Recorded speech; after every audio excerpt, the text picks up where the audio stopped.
సామెతల్లో జీవితం. మన తెలుగు సామెతలు జీవిత అనుభవంతో పుట్టిన జ్ఞానం. ఈరోజు మనం చూడబోయే సామెత కరవమంటే కప్పకి కోపం, విడవమంటే పాముకి కోపం. ఈ సామెతలో ఒక గొప్ప జీవిత సత్యం ఉంది. కొన్ని సందర్భాల్లో మనిషి తీసుకునే ప్రతి నిర్ణయం ఎవరినో ఒకరిని అసంతృప్తిపరుస్తుంది. ఒకవైపు చూస్తే సమస్య, ఇంకోవైపు చూస్తే ప్రమాదం.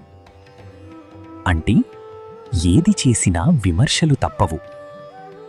ఇలాంటి పరిస్థితులు మన కుటుంబంలోనూ వస్తాయి, సమాజంలోనూ వస్తాయి, పనిచేసే చోట కూడా వస్తాయి. అప్పుడు మనం ఏమి చెయ్యాలి? ప్రతి ఒక్కరినీ సంతోషపెట్టడం ఎప్పుడూ సాధ్యం కాదు.